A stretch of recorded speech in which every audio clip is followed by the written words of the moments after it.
Good evening from Rocky Mountain PBS. I'm Cynthia Hessin. This is Colorado State of Mind. On our minds tonight, oil shale in Colorado.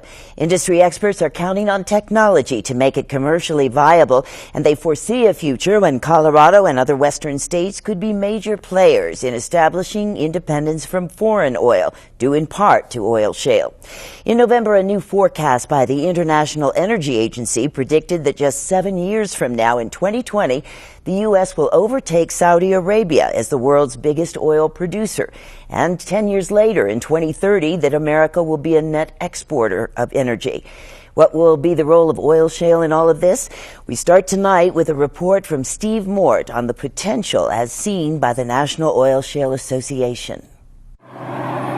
According to the oil industry, this rock found in Colorado's Piceance Basin could hold the key to America's energy future. What you see up here is the outcrop. Glenn Walker heads the National Oil Shale Association. There are estimates by our federal government that we could be producing 1 million barrels a day in perhaps 20 to 30 years. The oil shale in Colorado, Utah and Wyoming is often described as one of the richest hydrocarbon deposits in the world, which could yield nearly 800 billion barrels of oil. And it's one of the reasons the International Energy Agency predicts the U.S. will overtake Saudi Arabia and Russia in oil production by 2030. Several oil companies have set up multi-million-dollar pilot programs here, leasing federal lands to carry out research and development into the complex and very expensive process of extracting oil from oil shale. The process involves cooking the rock up to 1,000 feet underground. We're working on what we call in situ technology, which would heat the oil shale in the ground and produce the oil without bringing the rock to the surface. And our project will take about another 5 years to perfect this technology. What we're showing is different mineral types in different colors. Experts like Jeremy Boak from the Colorado School of Mines say the U.S. could pass Estonia, Brazil and China to become the leading producer of oil from oil shale, as long as current research and development results in technologies that make oil shale viable, something it hasn't been in the past. We have the largest single resource in the world here. China has a very large resource and it is moving aggressively. It is currently, as far as I can tell, the largest single producer of oil from oil shale. But the total amount is still very tiny at 30,000 barrels a day or so. Nevertheless, it's being produced and they are ramping up. Industry insiders predict a shale boom in Colorado that will be immensely profitable for the state and help the U.S. become energy independent. But some people are worried about the possible environmental impact of such a boom in the industry. One of the problems is that it takes a lot of resources to get the oil out of the rock. A 2005 Rand Corporation study estimates it'll take vast amounts of water in a drought-stricken region where water is already in short supply, about 3 barrels of water per barrel of oil produced. Large-scale oil shale is predicted to consume vast quantities of water. The high-end estimates would be roughly 45% more than Denver water supplies to its 1.3 million customers every year. The Rand report also raises concerns over the power consumption involved and says oil from shale will result in significantly higher emissions of carbon dioxide compared with conventional crude oil production and refining. One of the main concerns would be the air quality impacts, water quality impacts, and how they would manage the hazardous wastes. The industry is not at a point in developing their technology that they can begin to answer fundamental questions about air quality impacts, about water quality impacts. The groundwater resource out here is very large and very valuable, and we have proven techniques to protect that. And that's part of our demonstration of doing this, is to show, just to demonstrate that we can do this in a way that, complies with the high standards of the state of Colorado, for environmental protection. As the price of oil hovers around $90 a barrel, government interest in oil from shale has been on the rise in recent years. The government supported the industry in Colorado during the 1970s fuel crisis. But as prices plunged, a plant near Parachute was closed in 1982 on what became known as Black Sunday. The mayor of nearby Rifle says a revival in the oil shale industry now will provide his town with a huge economic boost. When Exxon left on Black Sunday, they had 2,000 employees that they immediately let go, but there were thousands of other employees that lost their jobs in the support industries that supported that operation. The same thing would be true here. As that industry grows and as the oil is extracted, there will be a cottage industry of all types of things growing in order to support the extraction. The oil shale exploration of the 1970s and 80s involved what is now outdated technology. Figuring out how to tap into the rock in the most efficient and environmentally responsible way is the challenge currently facing America's oil shale industry. For Colorado State of Mind, I'm Steve Mort. So new technology is the key to tapping more oil reserves. And when the Bureau of Land Management recently announced its plan to allow oil shale and tar sands development on some 800,000 acres of land in this region, the BLM State Director Helen Hanson said that the agency has a continued commitment to encouraging expanded knowledge not only into extraction techniques, but also into impacts. Joining me tonight to talk more about it are two experts. Jason Hanson from the Center of the American West, one of the authors of What Every Westerner Should Know About Oil Shale, and David Abelson of Western Resource Advocates, an agency which is among the skeptical voices about oil shale. David, several groups filed suit after the BLM announced its plan in November, and they are citing, of course, grave environmental concerns. What is wrong with continued research to find out if it's going to be viable? Well, Cynthia, first of all, thank you, and thank Rocky Mountain PBS for hosting today's dialogue. Western Resource Advocates is a regional conservation organization, and along with a number of other organizations, we had filed suit back in 2008 over the then Bush administration plans, which would have opened up 2 million acres of public land for a speculative industry, an industry that doesn't currently exist. And we sued over a number of environmental violations and was able to reach agreement with the Department of the Interior to revisit those decisions. And the department is now moving through that process. As an organization, Western Resource Advocates believes that technology is at the core of solving many of our complex environmental and energy issues as we move forward. So the issue we have is not one of problems with technology development and research, but it's what is the most appropriate way and the most appropriate place we should focus our attention. And as we look at oil shale and we look at tar sands, these are fuels that are high carbon in their output. Oil shale, according to industry, would require or would produce 25 to 75% more greenhouse gas emissions than conventional fuel. And what we know is we're in a place that we actually have to reduce our carbon output and reduce our greenhouse gas emissions. And because of that, what we see is we should be focusing on cutting edge technologies, on efficiency, on conservation, on low carbon fuels, and fuels that are also sustainable in our increasingly dry environments. Jason, it's true, isn't it, that the BLM plan announced just in the last couple of months takes down in great measure how many acres of land can be explored for oil shale? That's exactly federal right. lands, that is, of course. Federal lands. As a result of the suit brought by David's group and the others, the Department of Interior reached a settlement that agreed to take a new look at the environmental impact statement and the rules that they had issued about oil shale leasing. And the result of that new look was a new plan that reduces the acreage fairly significantly to in the neighborhood of 800,000 for oil shale and tar sands in Colorado, Wyoming, and Utah. Let's actually, back up to some basics here. We know there's oil shale, but there's also shale oil, and what is tar sands? David, can you give us a quick primer here? What's most often confused are oil shale, shale oil, and shale gas. So starting with shale gas, that is what we hear a lot about in terms of fracking. Those are natural gas trapped in shale formations. And it's a matter of cracking the rock and extracting the natural gas. Shale oil is basically the same thing. It's deposits of oil found in shale formations, and you crack the rock through hydrofracking and extract the oil. And so in both cases, there's a gas or there's an oil, and it's just a matter of extracting it. What we're talking about with oil shale is also shale formations, but it's an immature petroleum product. The product they're trying to extract is a waxy product called kerogen.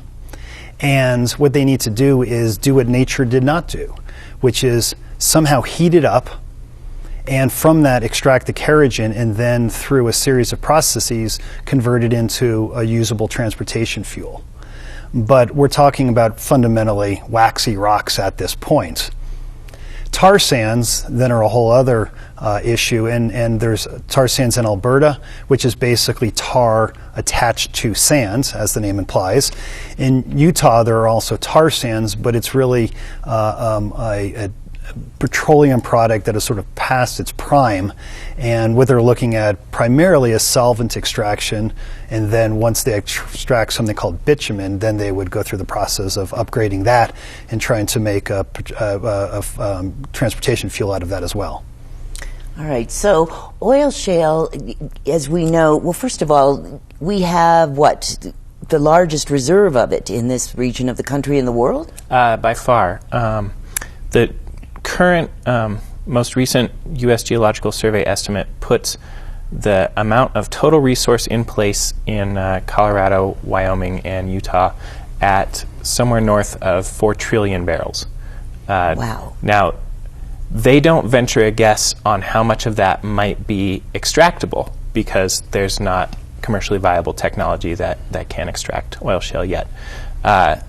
However, even if the sort of safe and conservative estimate put forth by the RAND agency a few years ago of 800 billion barrels is close to accurate, it dwarfs Saudi Arabia's known reserves. That's amazing to even think of. And of course, for a state like Colorado, it could have a lot of economic benefit if it can be extracted. That's correct. The richest deposits are in the Piceance Basin in Colorado, in Garfield and Rio Blanco counties primarily. And we would be talking about quite a rich extractive process for the communities in that area. But you, of course, David, don't see that as a good trade-off. We are troubled by it for a number of reasons. When we look globally, we know we have a fossil fuel addiction. We know, and we've just come off the warmest year on record. We know we need to reduce our greenhouse gas emissions, and oil shale, if it were to be developed, would maintain and increase our emissions, because it would maintain our addiction to fossil fuels, and then it would also be a fossil fuel that has a higher carbon output, higher greenhouse gas emissions than conventional fuel. We also think that when you look at oil shale and look at the region under development, there's a number of existing industries that would be displaced by oil shale development. There are, there's energy development, there's hunting and fishing, there's recreation, there's amenities that are central to Colorado's recreation economy. And if we start having polluted air, polluted water, diminished agriculture, any number of things, that is a fundamental change to Western Colorado, and one that we're not convinced is actually in the state's interest. It's hard to believe, though, that anyone would allow it to go that far, where you would see those other recreational industries disappear. It is hard to imagine it, but at the same time, if you listen to what industry argues, they want to have primacy of oil shale over public lands. And what they fail to understand, what they forget to understand really, is that the public lands we're talking about are Bureau of Land Management lands. They're known as the land of many uses. And there are existing uses that are central to the economic and social fabric of communities that are important for their environmental health, for their ecological health. I mean, these in many places are, and if you look, say, what Colorado Wildlife Federation talks about and other hunting organizations, what they're talking about is that it's a way of life and a lifestyle. People who have gone to areas for generations to camp and to fish, those are at risk. And those are the types of things that we have to discuss and debate and understand should there ever be a commercially viable oil shale technology. Jason, in that online report, what every Westerner should know about oil shale, which is available on the Center of the American West website. Yes. You talk about the history. This is not brand new in Colorado. In fact, I think the first time that they started looking was in the early part of the 20th century. That's correct. Oil shale has a history that goes back more than a century in Colorado, and it goes back into the mists of history in terms of how Native Americans in the area used what they called the rock that burns in their daily lives. Also in Europe, oil shale has a history that stretches back for several centuries. So it's not new at all. Why we're still talking about it is partly because of the richness of the resource that I was talking about before. This is a jackpot that's almost unimaginable in its proportions if people figure it out, but nobody has figured out how to commercially extract it yet. The basic principles have been known for a long time. You add some heat, you can get the oil out of the rock. You can melt that waxy keratin that David was talking about and get the oil out of the rock. But where people run into trouble is figuring out a cost-effective way to add that heat and get that oil out of the rock and then refine it. And it also requires a lot of water. It can. This is one thing that I think is an important concept to keep in mind when we talk about oil shale. Processes that have been proposed in the past and some today require a lot of water, but I have to disagree with David a little bit in when he said that companies who are working on oil shale today don't appreciate the changes that it may wrought in the scale. That's not been my experience working with the people at these companies. In fact, I've heard them say, even if we get the technology right this time around, if we don't get the socioeconomic components right, we're not going to be able to develop oil shale. They're aware that there's more to it than just unlocking this technological puzzle. And for that reason, they're acutely aware that water is going to be an important part of any kind of getting it right. Mm-hmm. And the companies are working on technologies that require much less water than the estimates that are floating around out there, which are drawn largely from the 70s and 80s. Those estimates are overinflated and cause a lot of grief for the companies through their own fault because they don't like to talk about the processes that they're developing right now. Proprietary information. But everything that I have seen and the people I've talked with indicates that the numbers, they're aware of the water concerns as well as the air pollution concerns. They know that if they come up with a proposal that doesn't meet the bar in those areas, they're not going to be allowed to do it. So they are working on it. That's no guarantee that they'll make it, but they're working on it. You know, one thing I appreciate about what Jason is saying is that there is this huge degree of uncertainty. And often oil shale is talked about in absolute terms, and with this certainty that they'll be able to produce X, the demands are Y. But fundamentally, what is going on is that, and this goes back to your original question about research, is that there aren't commercially viable technologies. And so the absolute critical answers to questions such as what are the water demands, what are the water quality impacts, what are the air quality impacts, what are the greenhouse gas emissions, socioeconomic impacts. We heard on Steve Mort's story the mayor of Rifle talking about the big devastating bust back in the early 80s. We don't know with any certainty what the answers are, what the impacts would be. And that's because, as industry recognizes, it's in a nascent state. And one of the things that that Secretary Salazar is doing, what the Bureau of Land Management is doing, is by requiring companies to research first, then get the results and analyze the impacts, then we'll actually start having a much better sense of what the opportunities and impacts and constraints could be.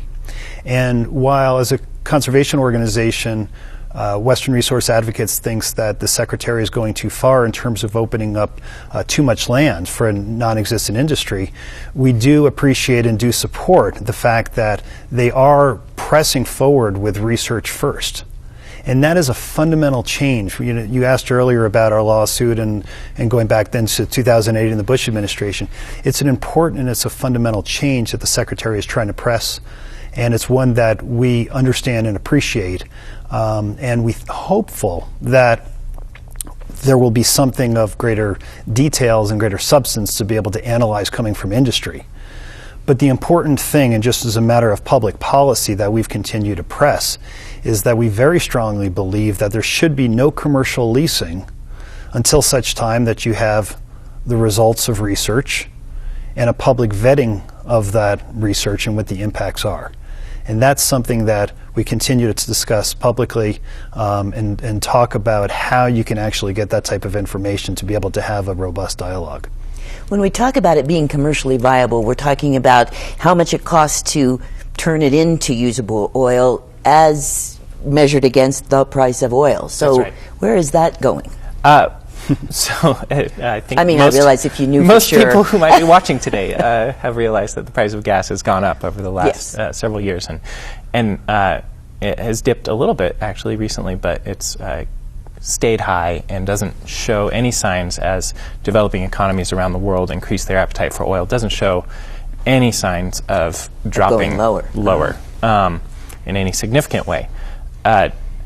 Historically, oil shale has attracted interest when fuel prices jump around, when there's some sort of national security anxiety. And as there was back in the early 80s. As there was in the early 80s with the, really starting in the 70s with right. the Arab oil embargo, and as there has been recently, since 9/11 really.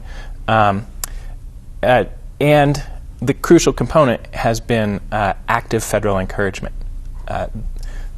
That's really required to jumpstart an oil shale industry in the same way that it's required to jumpstart most of the new energy industries that we're talking about these days, whether it's wind or solar. We've heard a lot about the extension of a wind tax credit recently. Yes. All new energy industries rely on active federal encouragement, and I think what that gets at, and what what David was alluding to, is that this is much more than a technological question, and it's much more even than a socioeconomic question.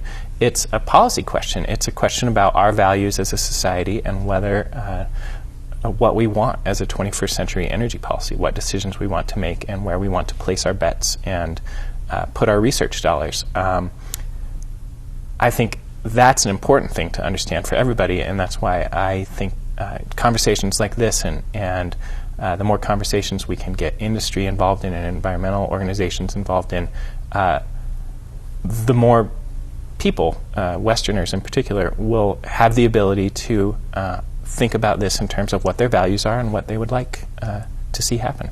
That's right. We don't want to forget that Colorado is sort of the center of a lot of things, energy-wise, not just fossil fuels.